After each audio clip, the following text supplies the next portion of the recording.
darkness found us. And that was the end of everything. But it was also a beginning.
Ouch.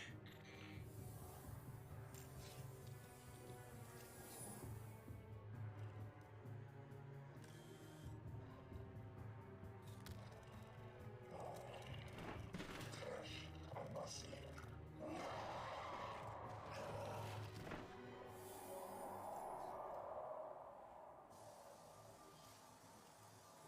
Is it possible?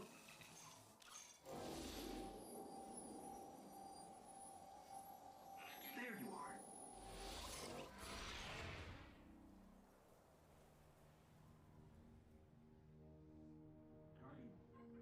Guardian? Eyes up, Guardian. Worked. You're alive. You don't know how long I've been looking for you. I'm a ghost. Actually, now I'm your ghost, and you? Well, you've been dead a long time. So you're going to see a lot of things you won't understand. This is fallen territory. We aren't safe here. I have to get you to the city.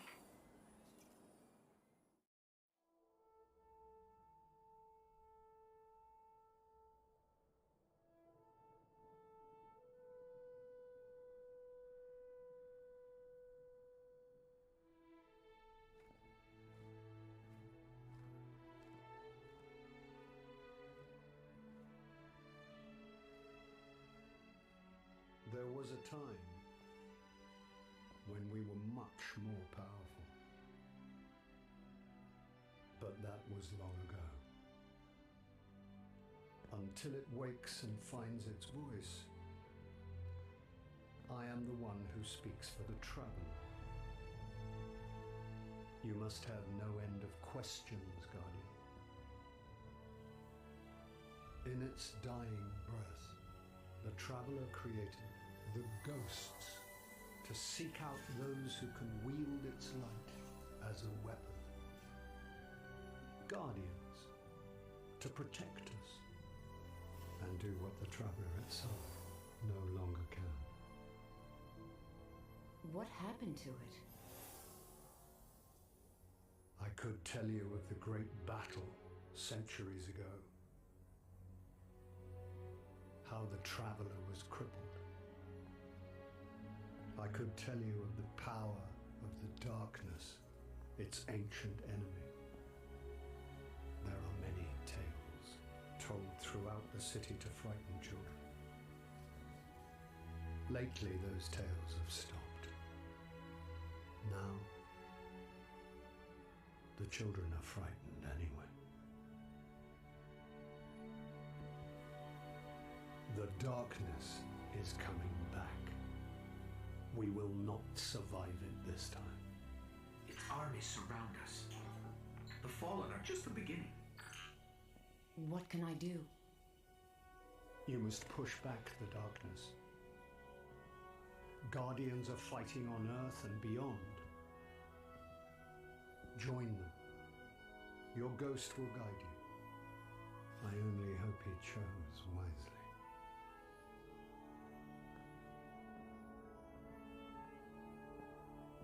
I I did. I'm sure of it.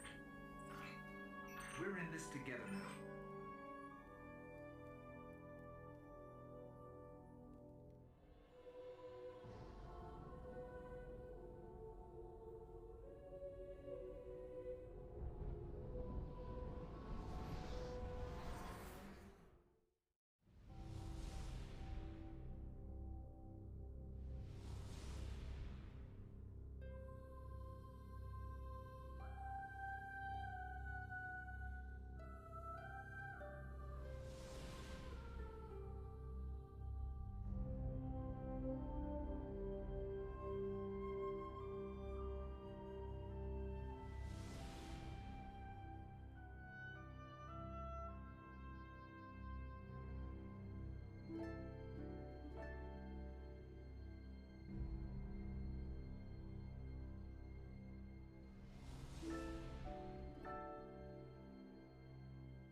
For centuries, we feared the forces of darkness massing against us. We sought to hide and cower beneath a broken god. No more. These guardians show us what we are, what we have always been, and what we will be again. We are what remains of the light, and we will not be stamped out.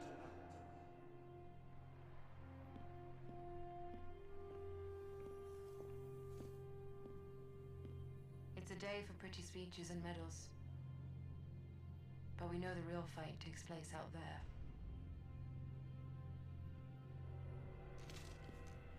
Take this. There's so much more, Guardian. I've seen terrible things born out in the darkness. Every moment brings them closer.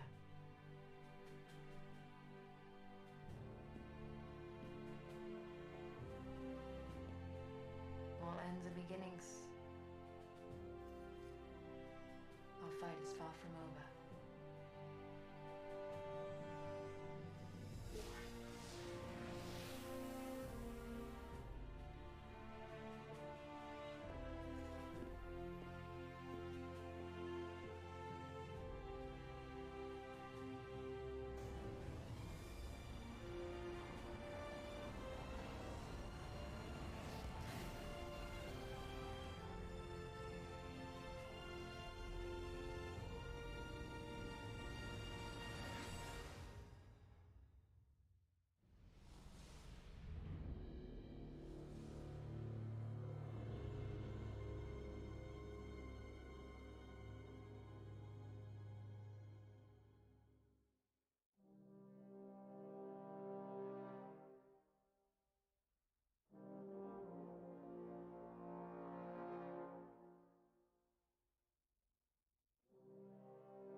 I remember everything about the day I was born. I still bear the scars.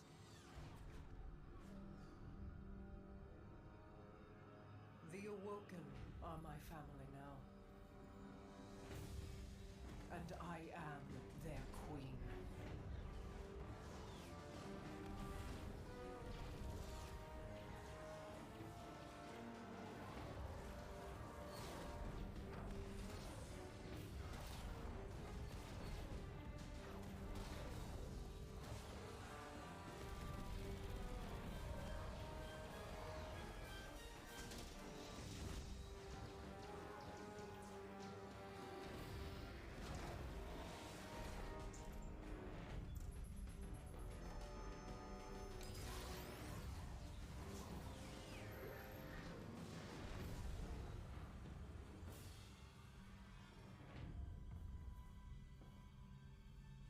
We fought to keep our beautiful creations safe.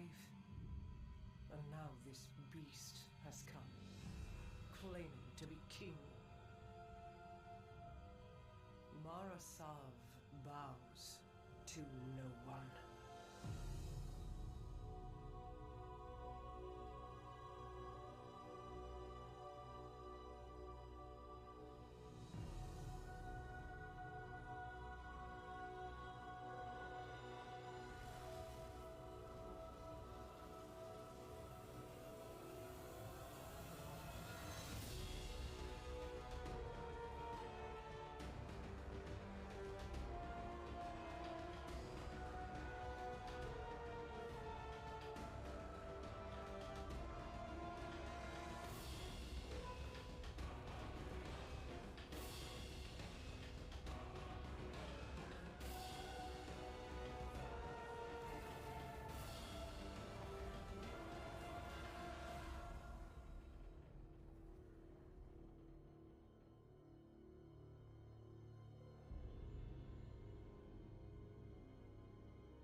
You and I know how this ends.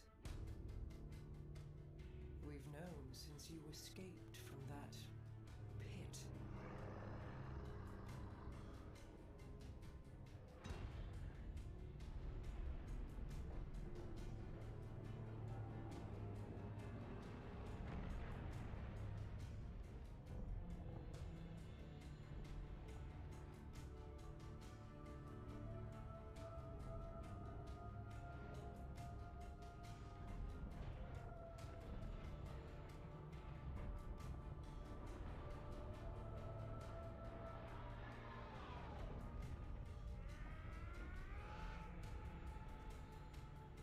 The Awoken have played their part.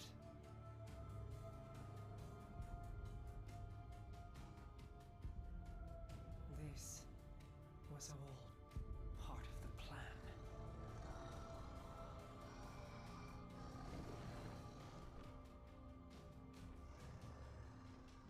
Guide them, my hidden friend. It is all up to you now.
My queen, you were right. The Guardian was the key. For the first time, the whispers are silent. It is done.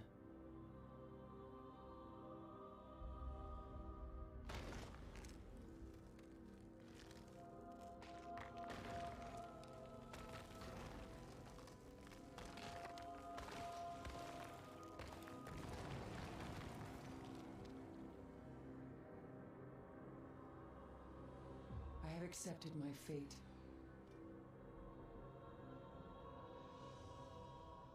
I will not fail.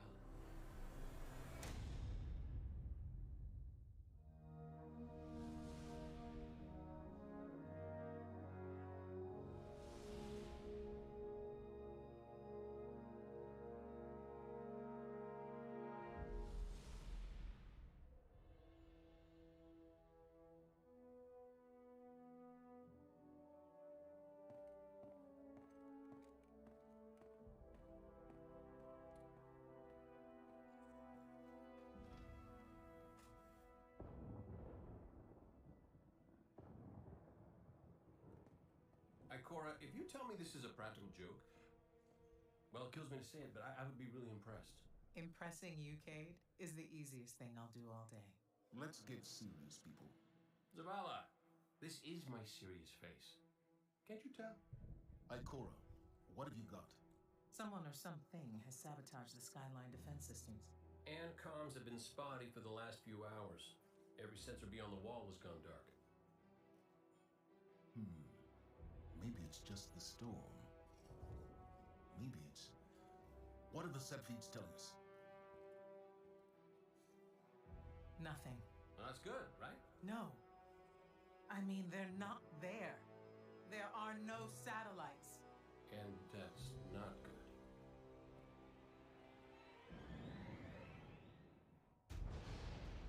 Battle stations!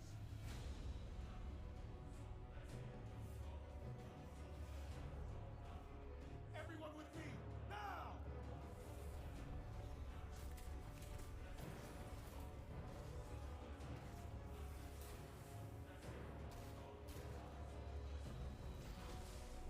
Hang on!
Never felt better.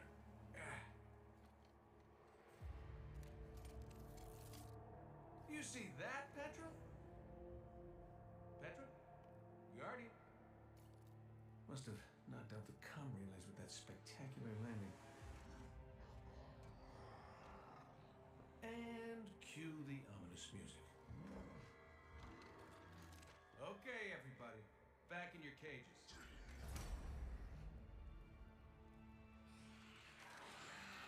I said, back in your cages!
Is that really all you got?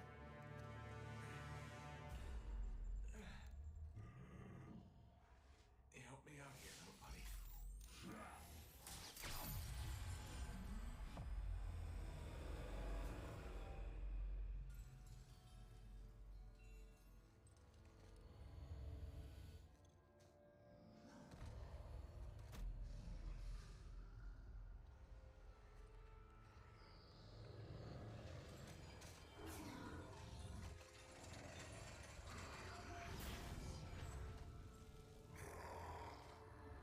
I'm coming home, Ace.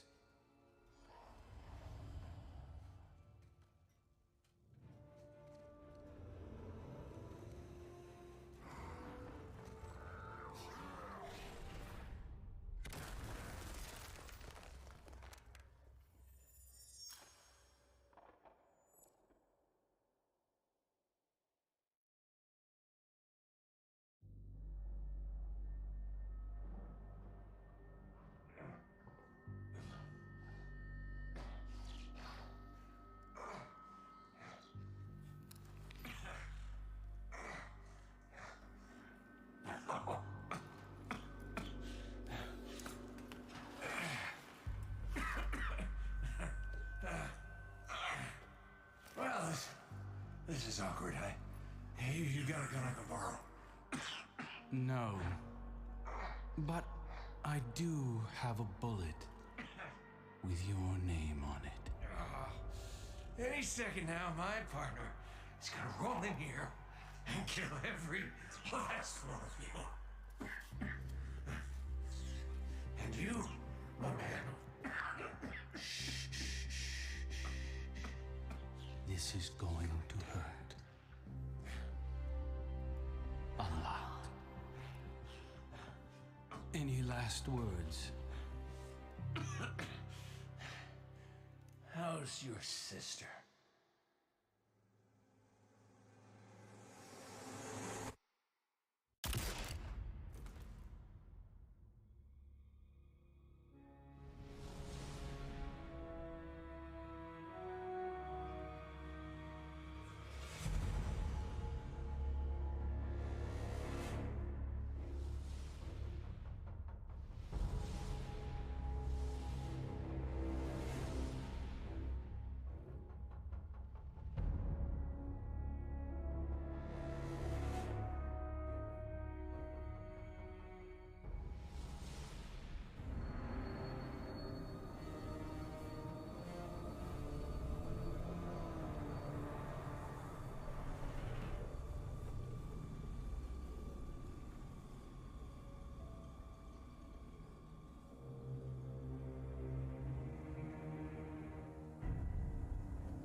You made it.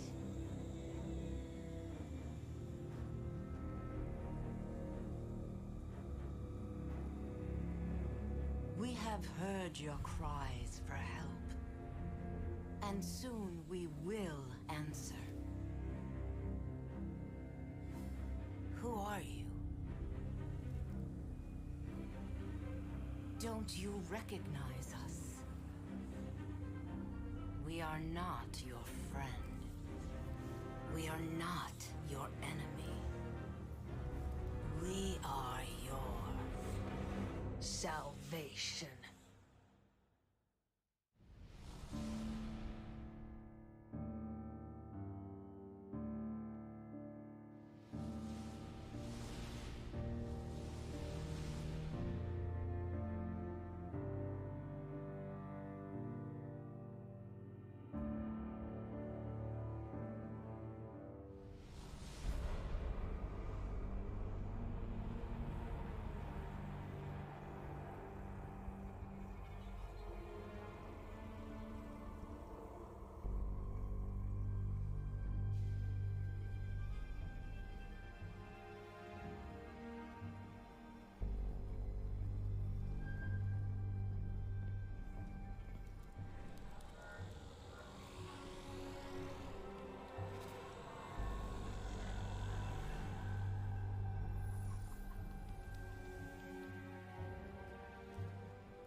is what I brought you here to see.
I saw the end before it happened. My own death, brought on by the separation from my power. And in these final moments, I looked to the sky. Hello, old friend. I've chased you for a long time. First as an enemy, then as a collector, and finally, now, a supplicant. What is it the Guardians say? Devotion inspires bravery. Bravery inspires sacrifice. And sacrifice...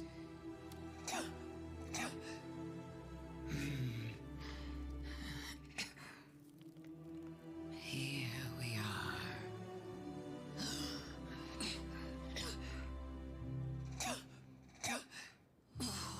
Wouldn't it be clever of you if after everything, you simply let me die?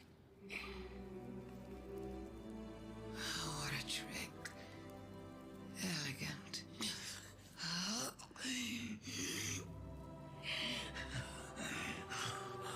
Is that it?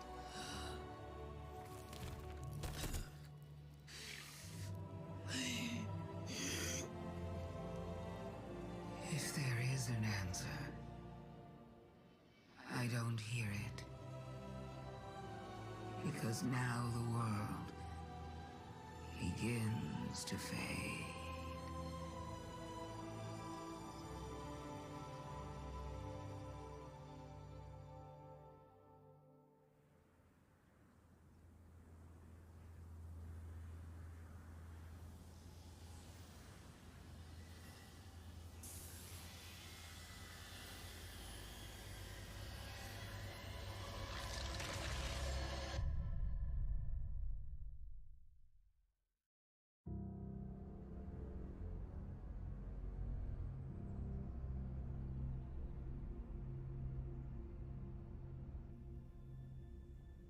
So, you're saying Savathun was dead?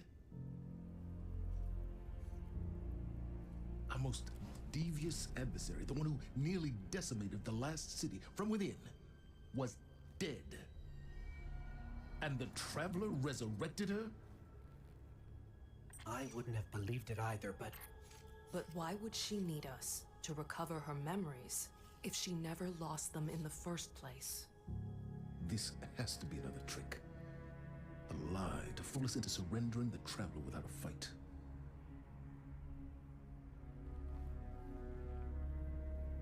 This has been the Traveler's approach from the beginning.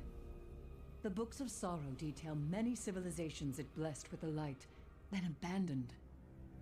High propaganda. The Fallen tell the same story. When the Witness and its Black Fleet came to call, The Traveler moved on to our system. Or it sacrificed itself to save humanity from the same forces. Forces which included the Hive! After all that, why would the Traveler give our worst enemy the light? It doesn't matter. I don't know why the Traveler gave Savathun the light. Maybe it has changed its mind about Guardians. Maybe it's not as infallible as we once believed.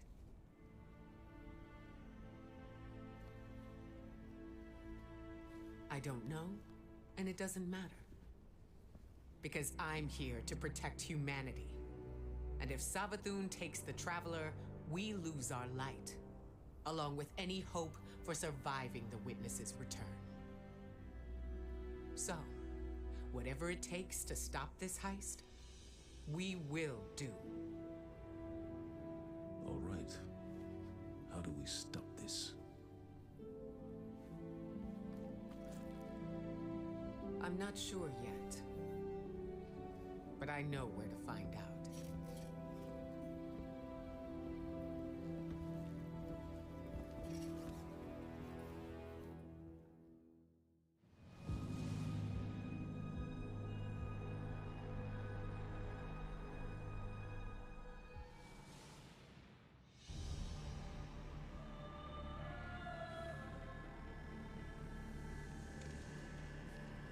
Isn't this interesting?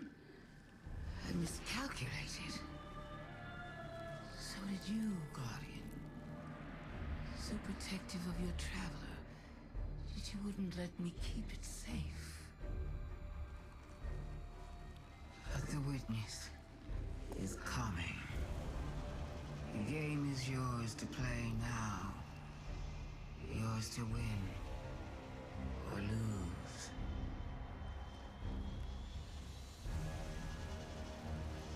Just don't say I didn't warn you.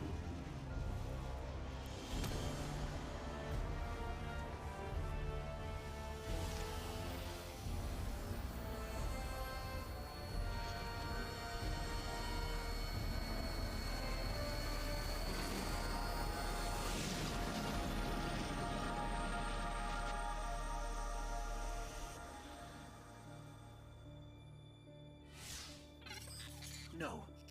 Where did your ghost go? Guardian, I just got the message. The Traveler is back in the last city. Is it done? Is Savathun? She's dead. But her ghost got away. Good enough. Hold your position. The Hidden are coming to secure the remains. Good work, Guardian. You did the right thing. Now what? Now, we prepare for the Witness and stop the next collapse.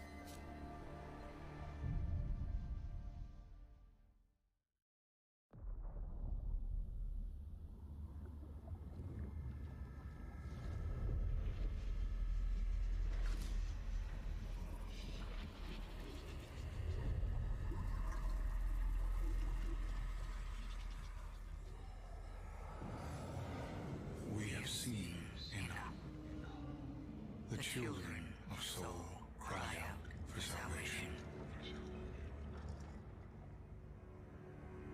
You promise them life, but deliver only death, as you have for so many before. Enough. Enough death. Enough life. You have no pieces left to place. The game is over. Do not be afraid. Your pale heart holds the key. This time,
again.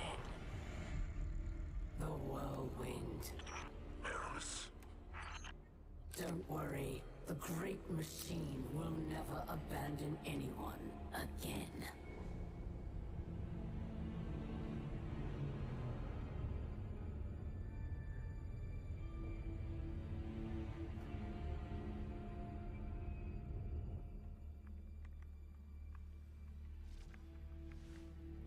It's leaving. The Traveler is leaving.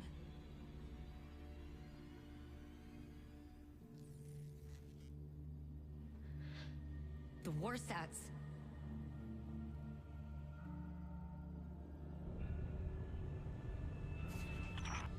Aramis, please do not do this.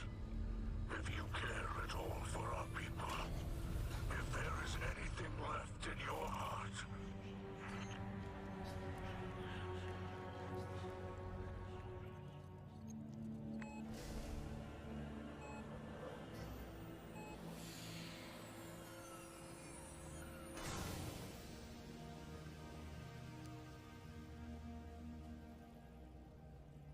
make it known your pain.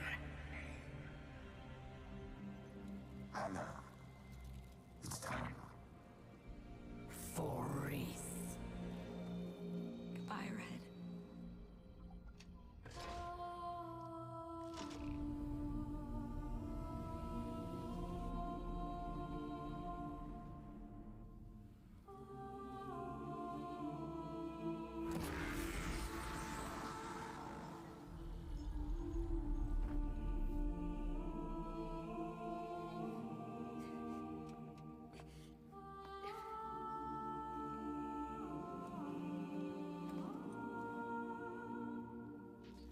Anna, look.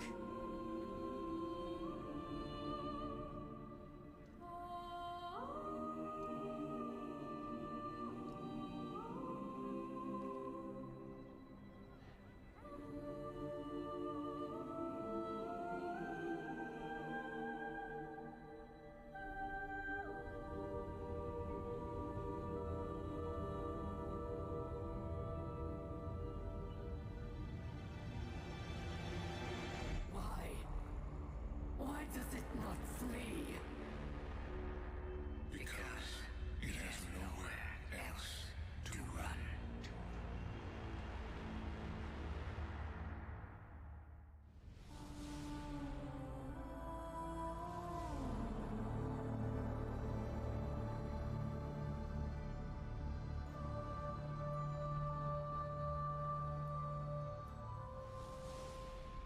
there are too many of them! They're everywhere! Vanguard to all units.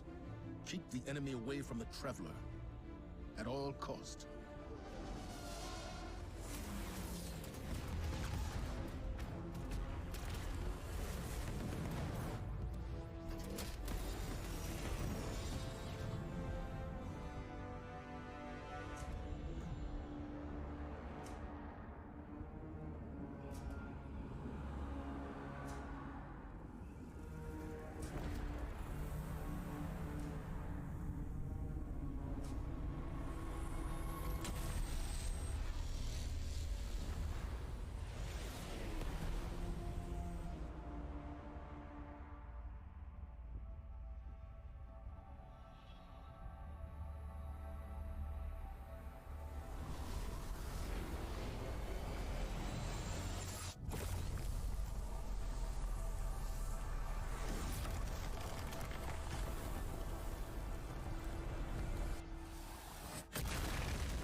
What is that?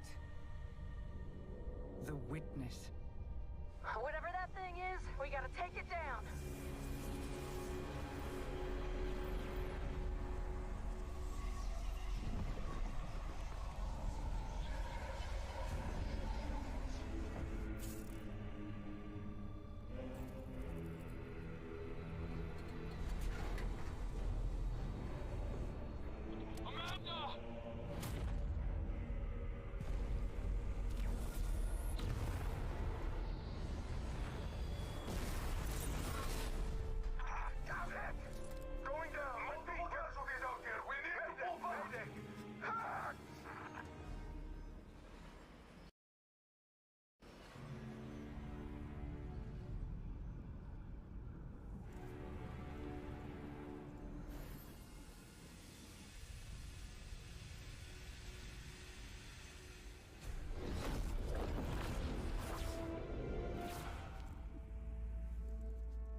avail. We're in no position to engage the enemy. We don't have a choice. We're out of time. Osiris.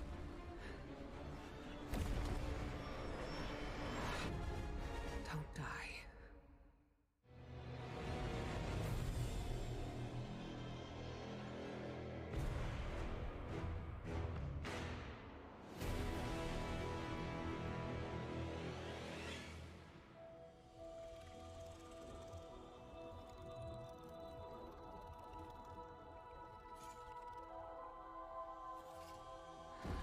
No more running away. Rest now.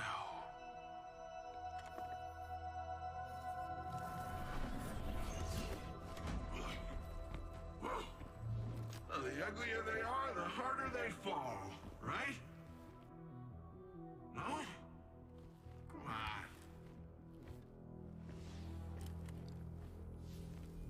We finally found you. Get your ghost. What's wrong, Osiris? Get your ghost out of there. Finality takes shape. It's creating the link! At long last. Destroy it!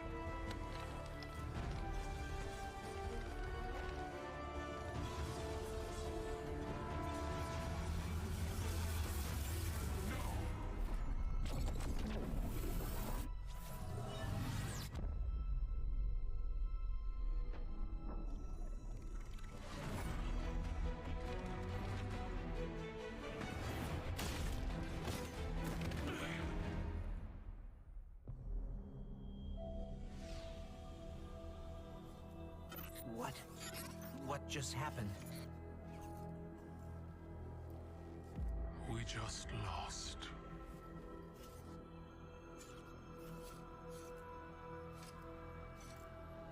Zavala. Come in.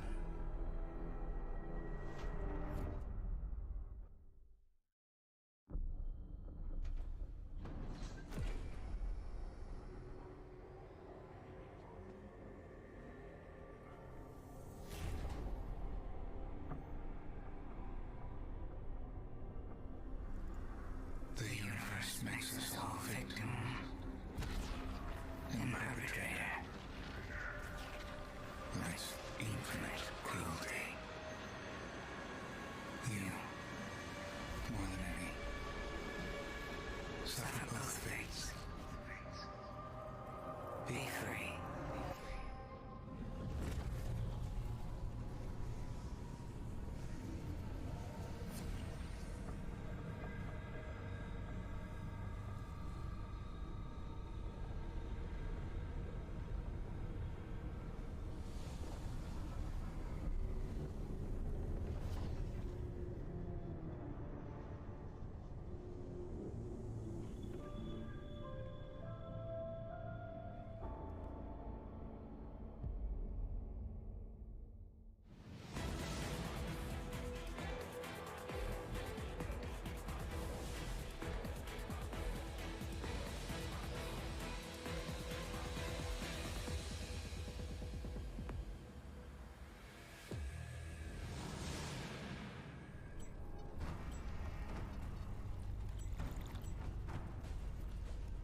The witness has moved beyond our reach.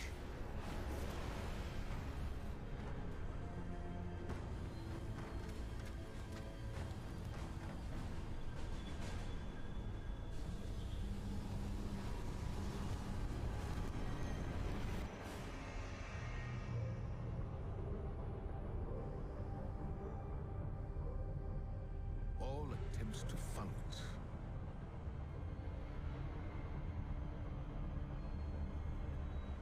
have failed.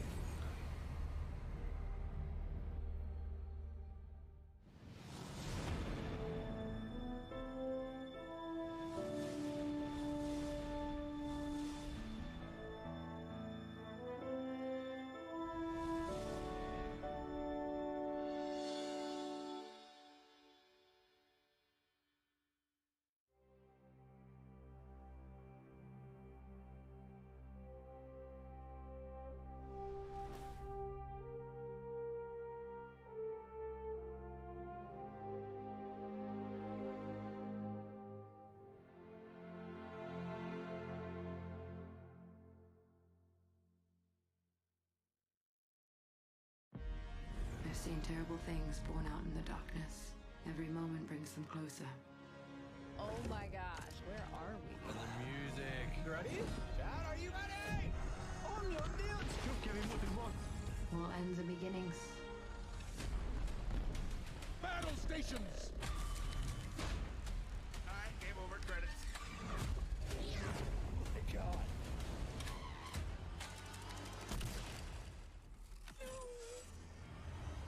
Holy crap. About time we go to the moon. Was that a darkest ship behind Okora? So happy Eris is back. We are your Salvation. Wait. The line between light and dark is so very thin. Let's cross it together. Holy crap. This got me feeling things. Hello, old friend. Let's go! 俺はマジで鳥肌立ちました。Go, go, go! Oh my god, dude. Alright, put the popcorn down, y'all. I'm afraid. What? Traveler just did a Death Star! Yo! Oh my god. What is he doing? No way. Oh my god, was?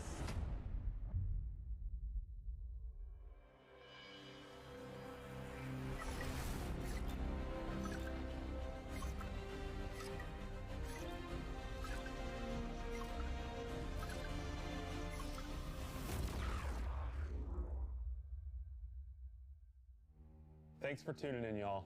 Like many of you, I've been playing games as long as I can remember. They're a core part of what makes me who I am. I believe there's this deeply rooted, often unstated mission of games to keep adventure alive. In 2014, Bungie set out to start a new adventure. Heroes awakened on a desolate planet. A silent god set in our sky. And it wouldn't be long before an ancient enemy, shrouded in darkness, showed up at humanity's door to destroy us. Over the years, our heroes would shape a story far greater than anything we could have imagined. Players would explore deep into the depths of Venus, hunting a machine god that controlled time itself. They'd invent ways to combine their mythic weaponry and their paracausal abilities to stand alone against monsters that took others an entire elite squad. They'd race alongside their friends far into the early morning in the halls of an ancient city where only a select few emerged victorious at dawn, clutching the heart of a dragon. But most importantly, they'd bring their friends and their family into this world and together meet new faces on this adventure who would become lifelong companions. Now, together, we approach the final shape. We're about to embark on the last expedition of Destiny's first saga.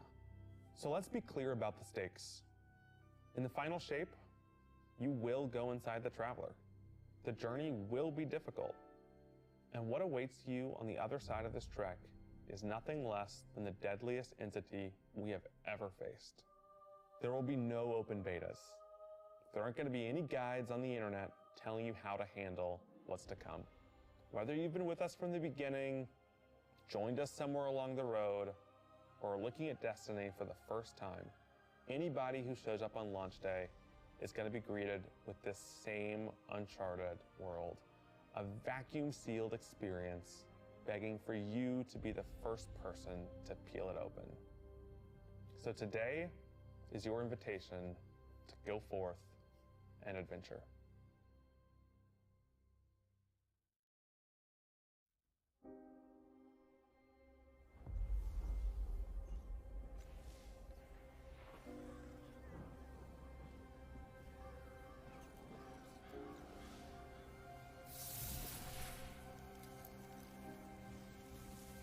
After all these years,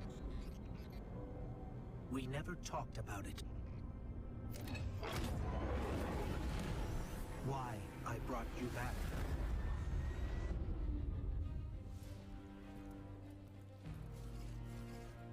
Why you were chosen.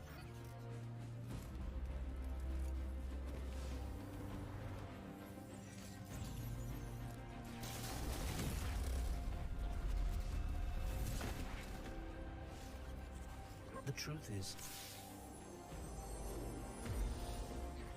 I didn't know then. It was just a feeling.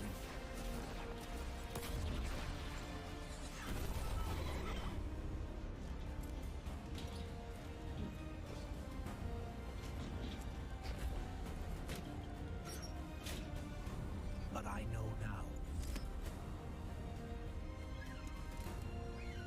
After all we've seen, all we've lost, this fight might be our last. So I'm asking you one last time to rise.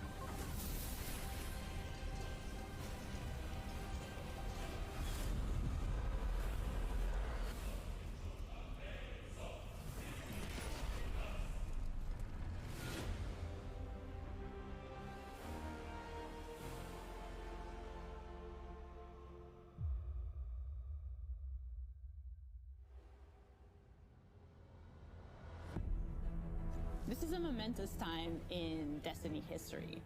We've been building to this moment for the last 10 years. The final shape is the conclusion to that journey. This is a moment in gaming that, as a developer, you just don't get very often. Guardians and allies are fighting the biggest threat that the universe has ever seen in this big culmination of the Light and Darkness saga.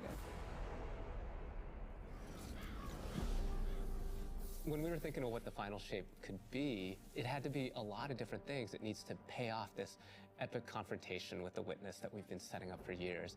It has to bring you closer to your allies in the Vanguard. It has to be this place that makes you feel nostalgic for the entire journey you've been on. When we were resurrected by Ghost at the very beginning of this story, we didn't know why, but it was for this. The Traveler is asking us for help. And it's our responsibility to protect every living thing in the universe from what the Witness intends to do. When we first start the final shape, we are finally able to go through the portal that the Witness opened in the Traveler at the end of Lightfall. Inside is the pale heart of the Traveler. That is the stage for our showdown with the Witness. The Witness has the darkness. It has always had a connection to it. The pale heart of the Traveler is what it's trying to use to gain connection to the light. So with both, it can enact its final shape. The Witness looks around and sees a lack of purpose, no meaning. It wants to fix all that. So it's trying to put the universe into this frozen perfection where everything's just exactly how it thinks it's supposed to be.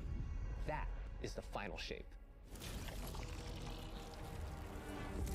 If we're going to defeat the Witness, it's going to take everyone. Failure is not an option.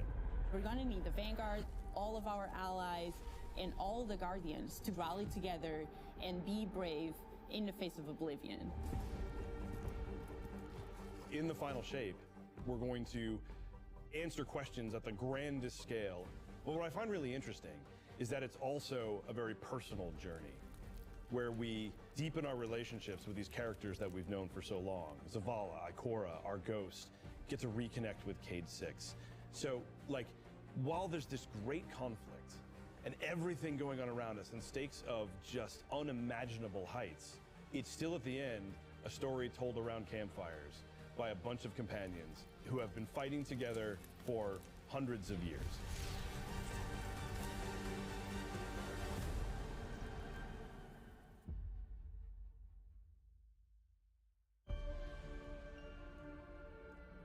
In the final shape, we're going through the portal that the Witness has opened up to confront it and stop the final shape. Inside the Traveler is this infinite, vast, unknowable, and we're landing on the Pale Heart, which is a fraction of really what is inside the Traveler.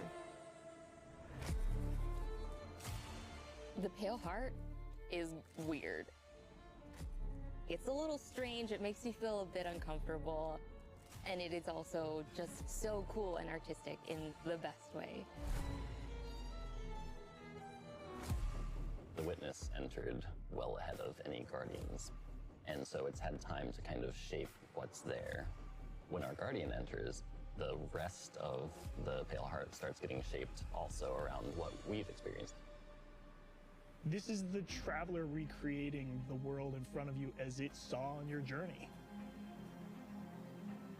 One of the most memorable locales from Destiny's past is the D1 Tower. It's really a labor of love from the Destiny team. The final shape means so much to everyone who's building it, and I think players are really going to be able to see that. The Pale Heart is our very first linear destination that we've ever done. I would love it if players felt that they began their journey in a place of safety and feel it escalate in danger, in surrealness, because there is this beautiful evolution of the space. They see things that are more and more wrong as they begin to go towards the Witness's monolith. It's kind of this omnipresent, foreboding thing off in the distance. The weirdest things happen as you get closer to the monolith in the form of reshaping. Kind of like deconstructing things and putting them back together just wrong. The sense of scale you get out there, like as you're exploring these spaces and you're jumping on these reshaped cuboids of Earth, you feel tiny as a Guardian. You feel alone. You feel like you are not the force to be reckoned with that you have been. You're not the God Slayer right now. You're just this little person jumping from these massive pieces to massive pieces. One of the things that we really tried to also capture is that the Witness keeps throwing everything it has at you. And so you're going to fight these new enemies, the Subjugators. Subjugators are the new unit you're going to be facing in the final shape. They have an enhanced power set. They're performing stasis powers and strand powers to face the Guardian, while in support of all the other enemies you're fighting too. They bring something entirely new to the battlefield, which is kind of this element of control. They're back there pinging away with stasis abilities, throwing crystals at you, freezing you in place, tangling you up.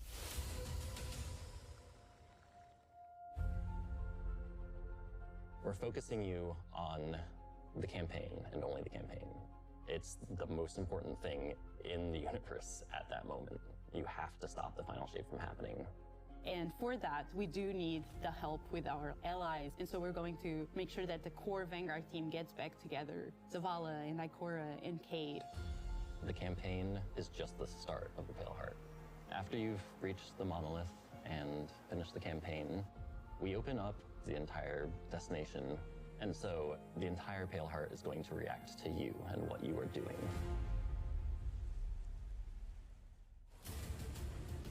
The campaign in the final shape doesn't really end with the final mission. The raids are where you defeat like the big bosses. So it's only natural that when you are going to confront the Witness, you're going to do that in the raid. But that might not be enough. This is a moment where we need to rally all Guardians to be able to overcome the final shape and the Witness.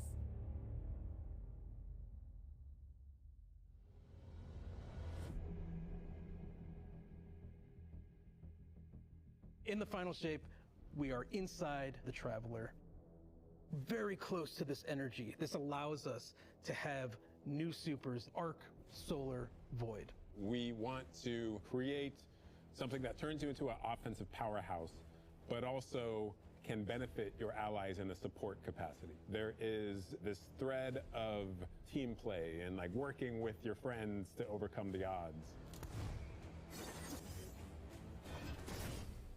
The Warlock Super is this ultimate expression of solar energy coursing through your Guardian. This Solar Warlock Super is a callback to Radiance from D1. Other than Golden Gun, this is the only other first-person super in Destiny right now.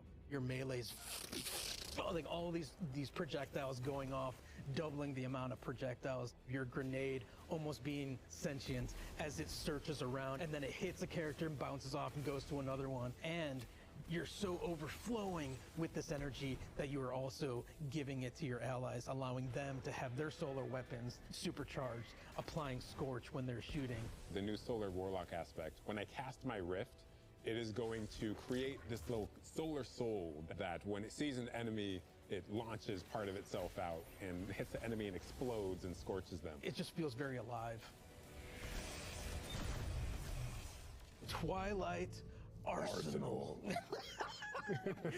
It's a layered super. This is the only ranged one-off offensive super for Titans in the game. The Titan jumps up into the air, summons this giant void axe, throws it, summons another one, throws it, summons another one, looks at a different group of enemies, throws it.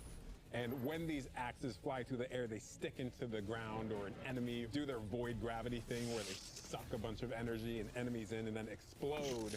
But that doesn't destroy the axe. The axe sticks around and you and your allies can go and pick up that axe and start wailing on enemies with it. This super is insane to me. The Void Titan aspect, I press and hold my grenade button to consume my grenade and turn it into the shield. The more damage it takes, the more it charges up, and then I can release that, and it creates this blast that deals massive damage. The Hunter Arc super. Arc is all about finding the shortest distance between 2 points. The Hunter kind of rears back, takes this knife and throws it across the world, and then is able to blink to its position, do the slash that just decimates anyone nearby. One really great thing about that is not just you do it once, but you're able to do it 3 times, along with devastating attacks each time you do it. The Hunter has an aspect. We take our staff, we twirl it in the air, which propels us upward. It creates this burst, which amplifies you and any allies near you. It almost makes it feel like you're playing a fighting game, right? Like these combos that you're chaining together to do these different moves. It like takes that sandbox to the next level. The more aspects we have, the more capable we are to do that. It feels like you're like riding the lightning, you know? Like that instantaneous, like... That was good, but I think it's more like... You know? I like it, I like it.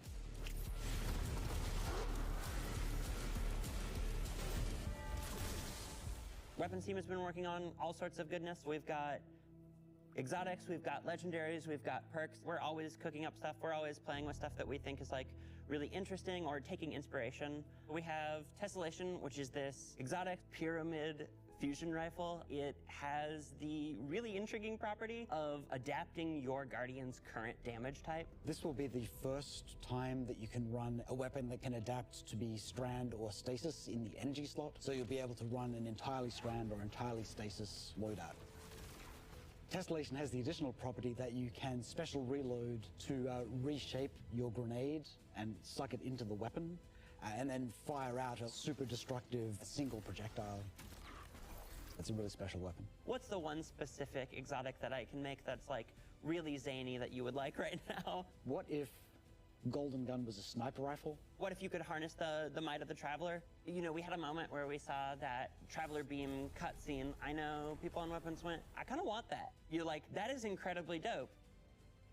So we've got this opportunity to bring back these iconic Destiny 1 weapons, but really turn it into something that feels unique in Destiny 2. We have to bring Kvotov into the fold. The Red Death exotic pulse rifle. And Dragon's Breath. Burn the world, burn it all. In the final shape, we have new weapon subfamilies coming, broadening what existing weapons can be. Really, like, bordering on exotic functionality. So, for example, we've got a rocket pistol sidearm subfamily. We always liked the special ammo sidearms. This fires tiny, slow-moving rockets. They hit very hard, do a bit of AoE damage. They have a mixture of regular weapon and rocket launcher stats. We're also doing a new support weapon subfamily. The support frame auto rifle is a type of legendary auto rifle. It'll let you switch seamlessly from firing at enemies to healing your allies. I'm really excited to bring it to dungeons and keep my team alive, honestly. The weapons team is always coming up with new ideas. We've got a ton of new cool stuff coming over the next few years, and some new and really wild ideas, which we're pretty excited about. Come on, take a load off. We've got a lot to cover. This place is only big enough for one dashing hero type, and that's me, so... I'm back! Hey, you two, give me a sec. I was magnificent. This is great. Anyone want a hug? Get your rock off my map. Worst case scenario, you die. But who knows? Maybe you won't.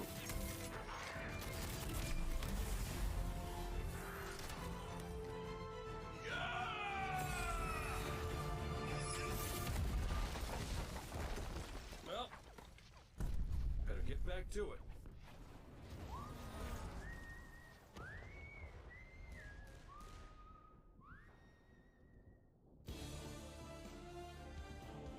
In this moment where we're driving to the end of the Light and Darkness saga, it's great to see Cade return to this world at this moment with all this change about to culminate with this confrontation with the long-standing enemy, the Witness. Cade is the quintessential hunter. His presence casts such a long shadow over the story of Destiny, whether it was when he was alive or when he was dead.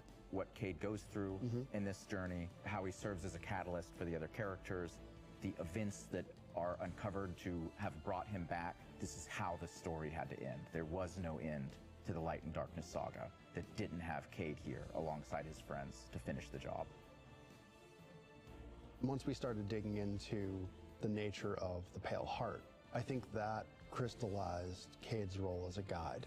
Cade is Virgil, and he's our guide through this other place. Cade is the one who is the most appropriate person to be the guide, because that's his job. That's always been his job. It just feels so natural for Nathan to be back in the booth. It felt amazing to just see him slip back into the role, like, without missing a beat. Right, instantly. In the flesh, or metal, as it were.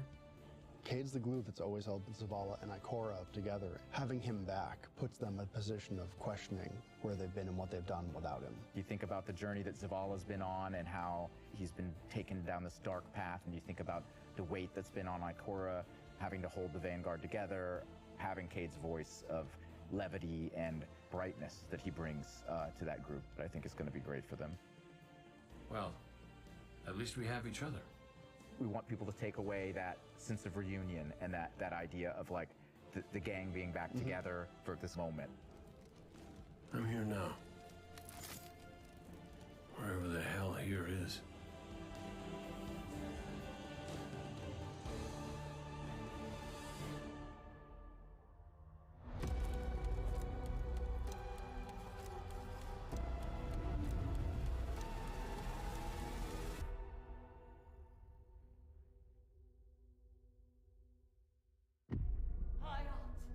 Guardian, the Witness poses a dire threat. And the Witch Queen holds the answers we seek. But only if we contend with her sister, Zivu Araf. It rests with me. Will you come back from this? Do not be afraid.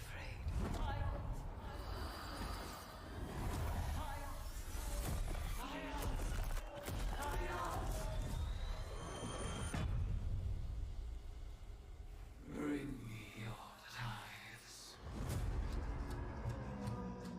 You now wield Hive magic and have entwined it with your light. Assault the Spire, Guardian, and open the way to our tithes.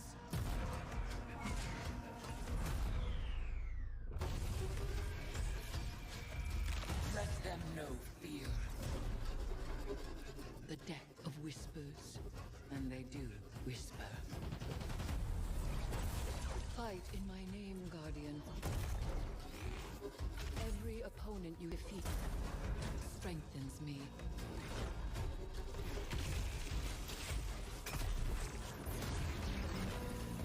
My appetite rises for your brutal tributes.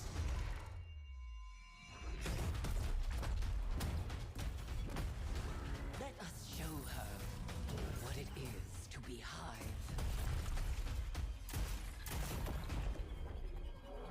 You have sounded the horn of battle!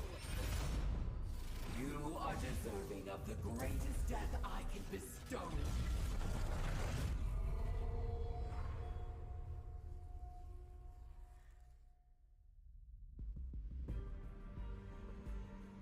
Season of the Witch is our opportunity as players. We've been annihilating and breaking Hive spells, and now we finally get to cast them. At the end of Season of the Deep, we learn that Savathun has the key to getting into the portal that we need to go into. That means we have to go find Imaru, her ghost. Imaru's like, not so fast. We've got a bigger problem first. And that bigger problem's name is Zivu Arath. If we fight her, she only gets stronger. Eris has an idea. It's a really good It's idea. a wild ass idea, yeah. She determines like, well, the best way to fight fire is with fire. We are channeling all of that energy that we're creating by going through, by eliminating enemies, and we're tithing to our friend Eris. Bring me your tithes. What does that mean for the characters and the player to kind of like be like Savathun? And that's where we went down the path of having Hive Eris. We want to extend that magical fantasy into the player then. That ability to have overwhelming magical power, that risk and reward into all of our activities and systems experiences. And so that's what led us to come up with things like Deck of Whispers. It's this magical deck of cards that creates amazing synergies with your build-craft meta and with buffs and the activities. They can then choose these cards at will, whichever ones they want, and then that really leans into the build crafting. You actually are getting cards that you can then use to place on the battlefield and change the way you play. I'm such a sucker for deck building. Like being able to like bring that element into Destiny gameplay has just been like, oh, chess Yeah, it's really super fun. fun.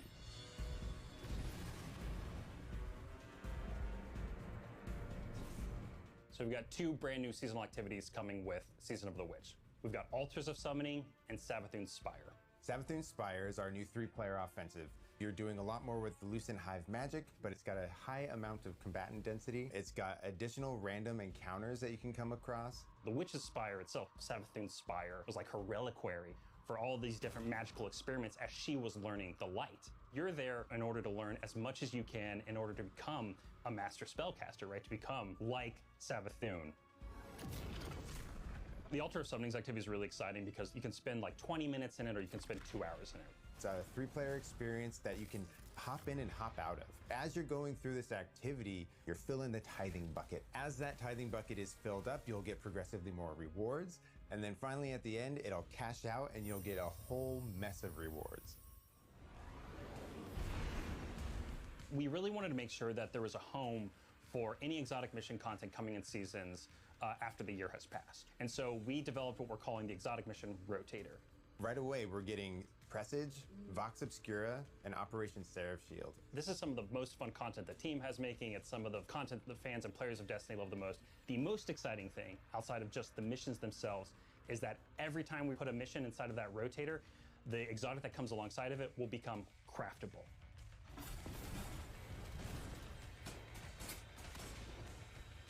With Season of the Witch, we have a brand new Vex lo-fi PvP map coming. It's really exciting. It's got a bunch of really tight gameplay experiences. We wanted to make sure that we focused the combat a little bit more. With the new Vex network map, we really wanted to make sure we hit is like, hey, you're shoulder to shoulder more often. There's not as much deep sight lines that you're interacting with. And a lot of the flow of the map is actually built around this like kind of central pillar of the Vex network that you're orienting around. And there's also some modes coming too, right? We've got a new PvP game mode coming that's all about relics. It's about multiple relics, so it's not just one like the Scorch game mode from the past. So we've got the shield coming from Vault of Glass, we've got the spear back from Season of the Risen. And we've got the scythe from Season of the Haunted. Yeah, so you're gonna be reaping Guardians with that thing. It's a lot more tactical gameplay. It's all about running around the map, claiming these relic dispensers, and then grabbing them in order to push for victory. I will take what I need. The words in my throat are the weapon in my fist. We were feeling pretty Hivey this season, obviously. There's something in the air. And so when thinking about like, what's a good raid reprisal that would really suit this very Hivey season, there's only one answer.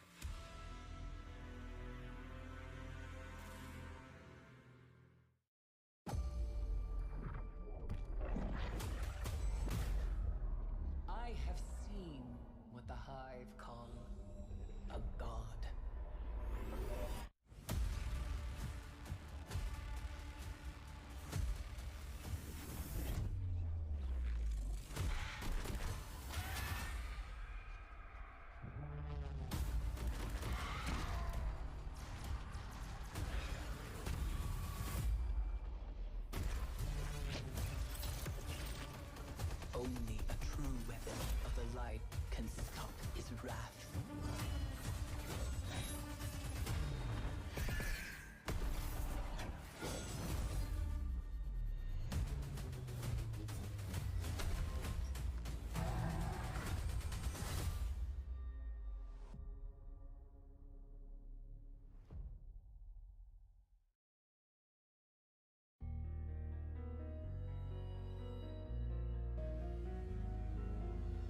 into the final shape, we really want to rally all Guardians at the end of the Light and Darkness saga.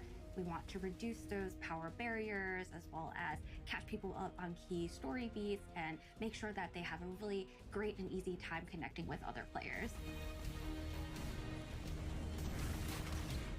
In the final shape, we're trying to find ways to make power more simple and easy to understand, and also lowering the barrier to entry. It's going to make it easier for players who have not been able to jump into game easily because they were held back by the challenges in grinding for the power levels that are required by these different activities. One of the major changes that's going to be happening starting with the final shape is there are going to be a certain number of activities that are going to be power fixed. So it doesn't matter kind of what power level you are going into it, you're always going to be able to approach it. There's still going to be tiers of difficulty that you can do, things that are just meant to be experienced a certain way. Things like Nightfall strikes that will still have power enabled, and that's where we're really going to focus the whole power climb. The raids, the contest modes that everybody loves to engage with, that experience is fundamentally going to be staying the same. I'm excited for this because I think there will be a lot more clarity for players in terms of understanding the relative difficulty of things, where they sit now in the spectrum. One way that we're trying to do that is making it easier for new players to engage with you.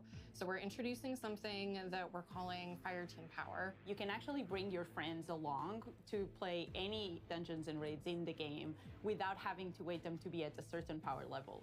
The person with the highest power in your fire team is actually going to bring all the others close to their power level, which means that there's no barriers really for any other Guardian to join you in this high-level content. When it's combined with Fire Team Finder, it also allows you to find strangers, people you've never played with before, and have that same experience. That's all regardless of the power level of you and the rest of the people in your fire team. Fire Team Finder is the new feature that's coming in Season 23, aimed at helping connect and find other people to complete the best and most aspirational content in Destiny. We have a tag system that allows players to be able to say, well, this is my playstyle. I'm really chill. I'm anti-sweat. I'm just really here to have a good time. Exactly. Tags really allows players to show a little bit more personality, show a little bit more about what they're about. I think what's really great about it is with this launch, we're also looking at including inclusion tags. As an example, one of the inclusion tags that we have are for colorblind players. Hopefully the inclusion tags will bring players closer to finding their community and even closer to the people that they're playing with. So once a listing goes live, players will be put into a listing lobby where players can gather, they can communicate with each other. So we wanted to make it as convenient and as easy as possible for players to not just sit and stare at a screen for a long time while their listing actually fills up. As a gamer who's typically more solo, I'm especially excited about this because it really is about helping reduce that anxiety and burden that comes with trying to make a new connection.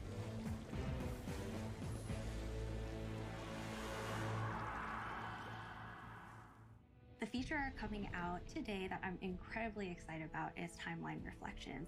Essentially what we have done is we've went back to previous expansions and pulled out missions that we felt really represent key narrative beats within our story. We are going to have a mission for Forsaken, mission for Beyond Light, as well as a mission for Witch Queen. Thanks for the memories, Guardian. The neat thing about these missions is they're not going to be like one-to-one for how you would experience them in the campaign. You're also going to get additional pieces of narrative fed to you to like identify like, hey, this is why it's important that this happened, and here are the people you met along the way. A really big one that's really timely for Final Shape is Cade's last stand from Forsaken. This is a moment that a lot of players, new and old, are going to come back to Destiny. I think this is just the right time to introduce features that are going to allow those players to jump right in and find people to play with and enjoy this content regardless of their power level.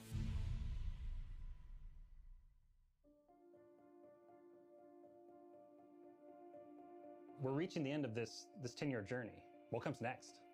The episodes, and the new way we're going to tell stories moving forward. What's really important about episodes is that it's a really big shakeup to what we've been doing. Instead of providing 4 seasons a year, you are going to get 3 larger episodes.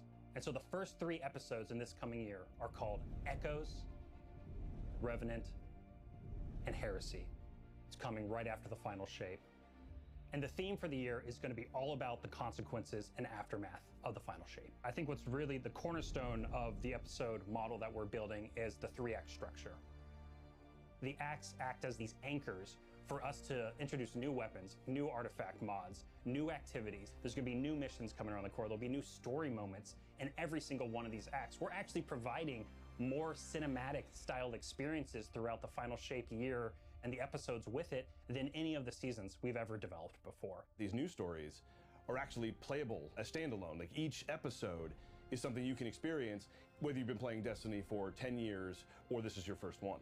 You're going to be able to basically enjoy them in any order you want to. I think the opportunity with this big epic moment is that we get to innovate the game. We get to move the game forward. It's all about change frequently. It's all about deeper story moments. It's all about more weapons, more loot, more often. And it really provides the team with a platform to go much deeper into the themes and fantasies and story of any individual episode as compared to the seasons you know of today. I'm so excited to see what the narrative team can do with this kind of new platform of storytelling. Episodes provides this awesome foundation for the future of Destiny. We're moving into the next stage of Destiny 2. I think some people look at the final shape and they think Destiny 2 is coming to the end. And in many ways, it's the opposite. We're leaning in. We're putting the pedal to the metal. Episodes provide us a new, innovative way for players to engage with Destiny 2 throughout the year.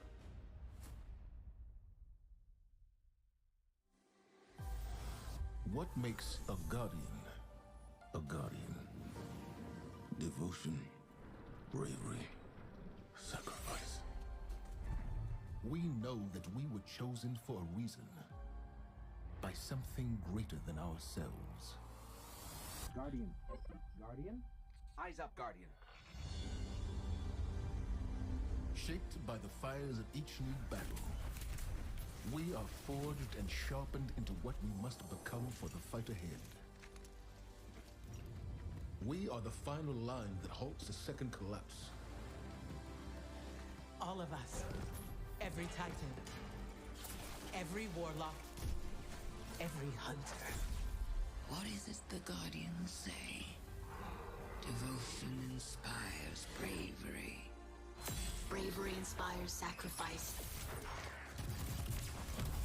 Sacrifice leads to death.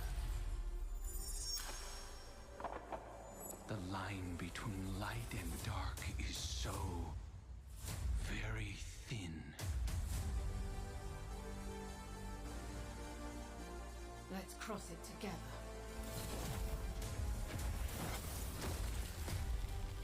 There are things out in the dark that only the dark can overcome. Trust me. You've heard the stories of the Traveler's sacrifice, of darkness descending upon humanity.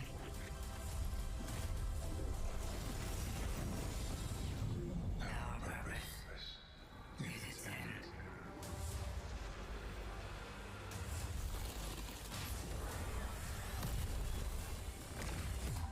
This time, there is no escape.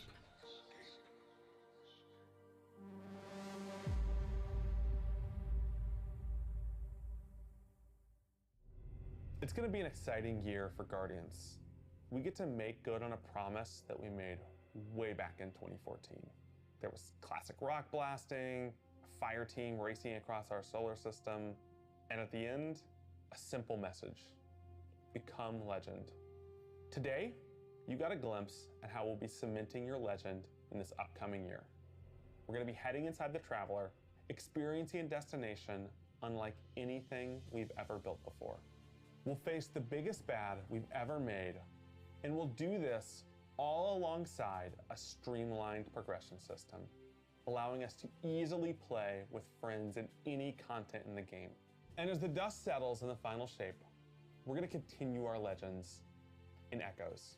It's Destiny's first episode in a new phase of storytelling for Guardians with brand new conflicts born from the resolution of the Light and Darkness saga. These first episodes are just the beginning.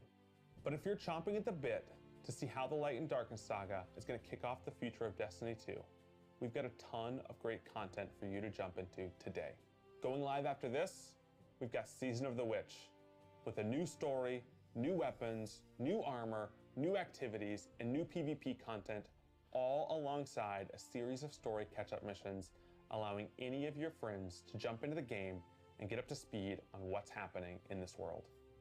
Then, next week, a brutal reprisal of Crota's End is going to join the ranks of our aspirational content. I can't wait to see you all in the Throne World as we learn more about the final shape and how we can stop it.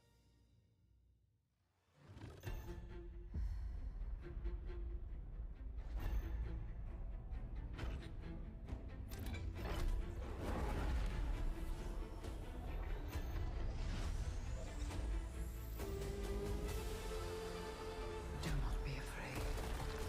Bring me your tithes.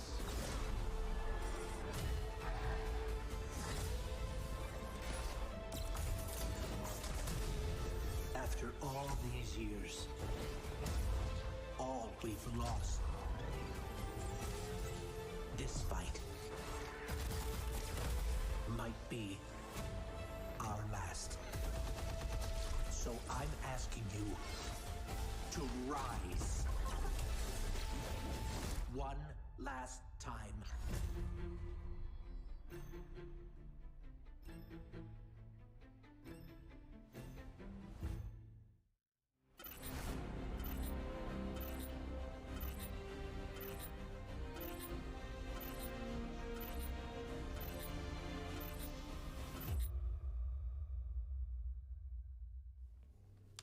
When we create a collector's edition, we try and recreate items from the universe for players to enjoy outside of the game. So this year we're doing a Destiny 1 tower. We really try to work hard at thinking about 10 years of Destiny and how best to encapsulate that experience. Even as the game dev who've worked on it since day one, like I think having it be the tower is super exciting for us because it's going to kind of catalog your journey of a player from when you first started playing Destiny all the way to now. The tower, it's kind of like the beacon in which you're a place you can call home. You get the tower, and then there are actual figures of the Vanguard mentors that accompany that architectural model. And there's a lot of like hidden messages and hidden things. There's gonna be some fun surprises. We're always trying to push the envelope.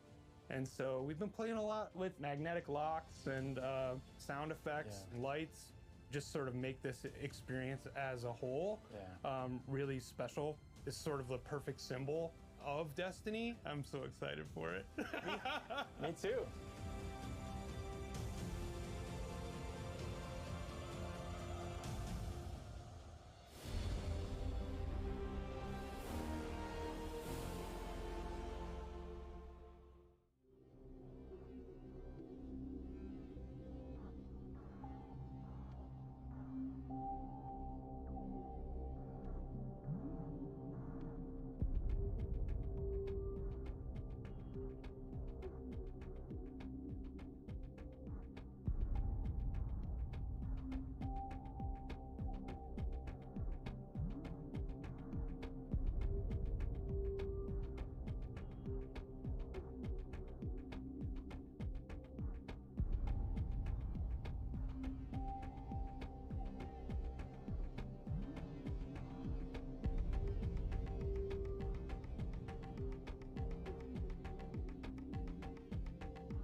to the post-show stream.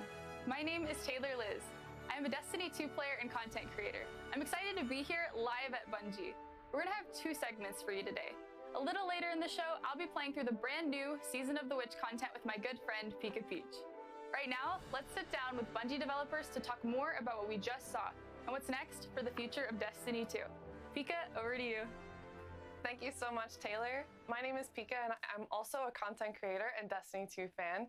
You can often find Taylor and I playing together in some sort of challenge in-game. I'm beyond honored to be sitting down with everyone here today, so let's do some more introductions. Thank you, Pika. It's great to have you here. Hi, my name is Cosmo. I'm the lead community role here at Bungie, and my role is supporting our amazing community team and all the great work they do, helping prepare weekly check-ins and sending info out to our players. I'm going to be teaming up with Pika today, and we're going to be asking some of these guys some questions and go over some of the things that we didn't get to cover in the showcase. So, yeah, Dan. Yeah, thanks. I'm Dan McAuliffe. I'm the general manager for Destiny 2.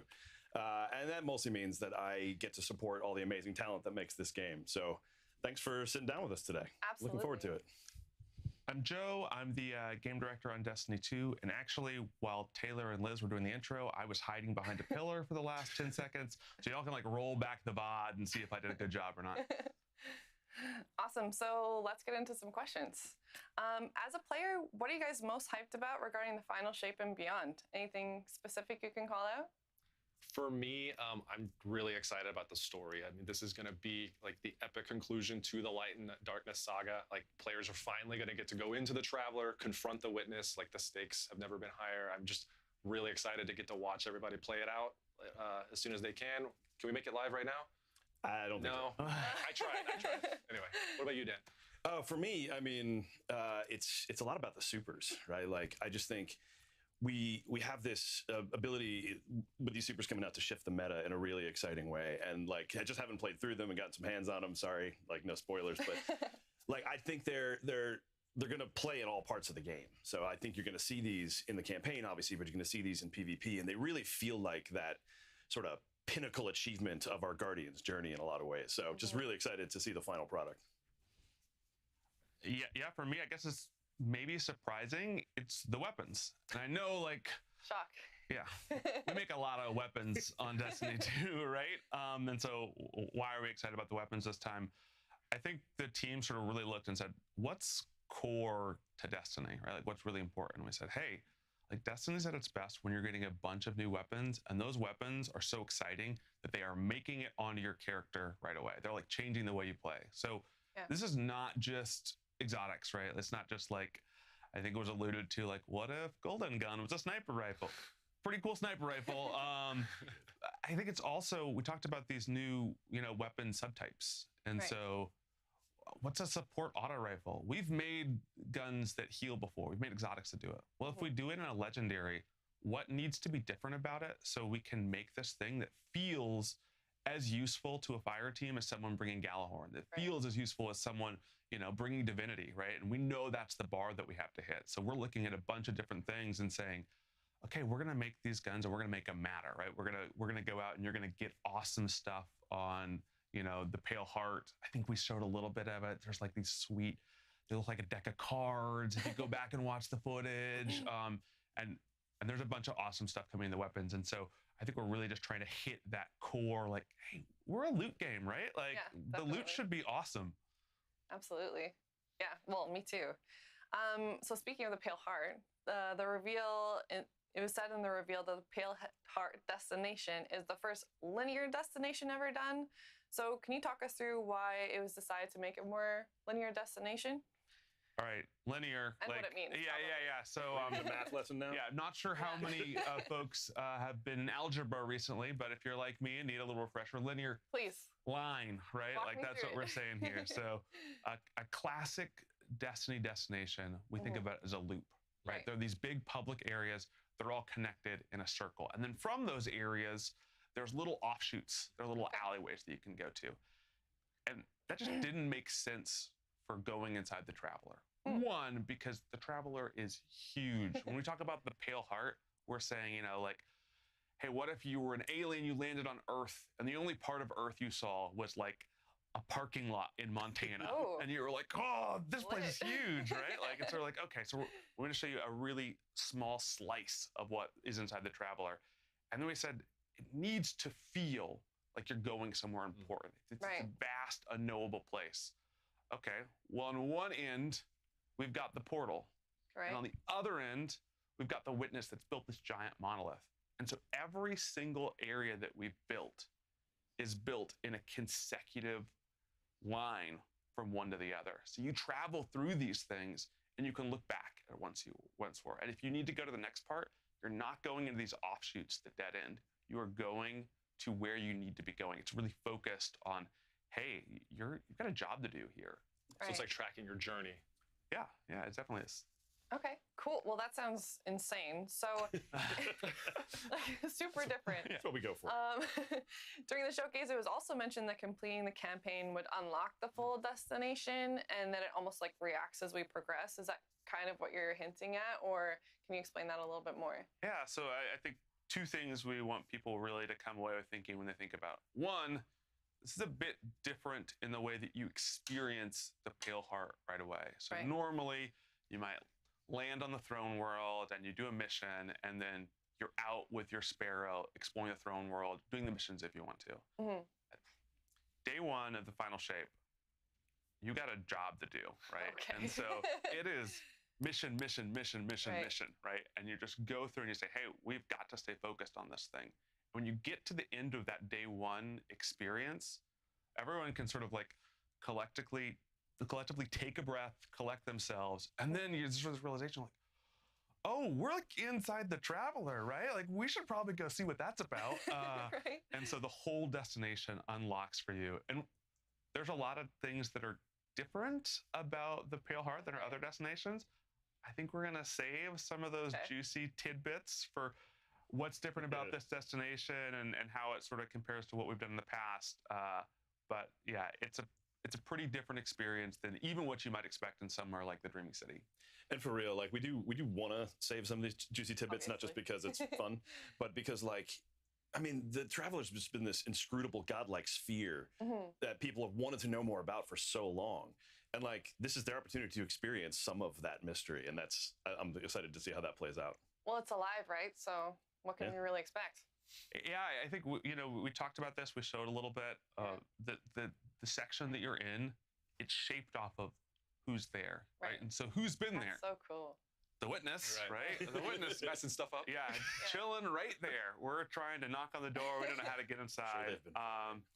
And we're gonna make it eventually. And so it's got this both really unique aspect to it, and a bunch of the geo looks like stuff that you've never seen before. A bunch of these places feel like, this heaven on one side, hell maybe in the middle, crazy destiny surrealness at the end. And then there are these accents of like, oh, I'm at like a crazy heavenly beach. And then you see this giant ghost carved into a mountain, or you see the D1 tower erecting out of this. And so, we're really excited to sort of give people this like distilled destiny experience that still feels really new when you're in there. It's amazing. So Dan, we've got feedback from players who wanted to learn more about the origins of the Witness and the Veil during the Lightfall campaign, rather than wait until like later on in the seasons. So players have big narrative expectations for the Final Shape. How are we taking this feedback and making this the epic conclusion that this first saga deserves? Oh yeah, no, I mean this is the sort of fun of the challenge for this, right? Because the Light and Darkness saga has been such a focal through line for really most of Destiny's existence, right? Like it is this epic story. Joe was just talking about, some of that sort of culmination of experience inside the Pale Heart. And so this is a spot where we have to really land that culmination in a satisfying way, right? Like there is a confrontation that's been happening. There's a story that's been being told. This part of the Destiny world, we have to end really well, and the players deserve that, and the story deserves that. And so there's some things we're doing to account for that. But in addition, we have to set up the next set of stories. We're going to talk probably more about episodes in a bit, but like starting after the Final Shape with the new episodes framework that we're rolling out, we're going to tell all different stories, and we'll learn more about the world of Destiny moving forward. So that's the unique challenge that we are taking very seriously. And to accommodate that, we've done more, I think, on the narrative side of the fence than we've even done in the past. You know, more significant writers' rooms. We brought in more folks from even other parts of the studio to really kind of consult on this and make sure that, you know, all of our fans who probably know the Destiny lore better than I do are getting the pieces and answers to the questions that they want answered, unless we want to save some of those questions for the future stories that we're going to tell. Right. You know, there's more to it that you and the team have been doing as well. If you want to talk to that. Yeah, probably to steal a little bit from Cosmo's and Pika's questions and give them the note card shuffle here in a minute. I think one of the things that we knew that was going to be challenging about this is, hey, we're telling the climax of the story. We know that, hey, when you get in the final shape, in those first moments, we want you to feel like, okay, Bungie delivered on this promise, like delivered on this promise of becoming legend, delivered on like really putting a bow on the Traveler and Pyramid story.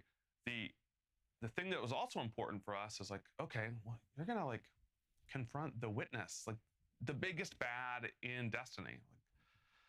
Like, okay, we think you have to confront the Witness in the raid, right? Like a version of Destiny's chronological history where like the Witness was tough. Not quite as tough as Valkaor, right? Like it's probably not a thing that our players are gonna be super happy about, not a thing I'm gonna be happy about. And so what we really think is this day one experience is sort of like the penultimate episode or the, you know, right before the season finale of your favorite TV show. And it really sets the stage for, hey, this is exactly what's going on in the world of Destiny. The stakes have never been higher. You go through a pretty epic journey. And then we say, okay, now we have to have this raid beat. And so it's sort of a reverse Taken King. If some of our people remember that moment in the Taken King, we delivered a thing where, hey, day one, for 80% of our players, they're like, I dealt with Oryx. And then for like 20%, there was this other thing that they could go do, have another experience with Oryx. Right. And so for this one, we say, hey, want everyone to go really set up what's happening in the final shape.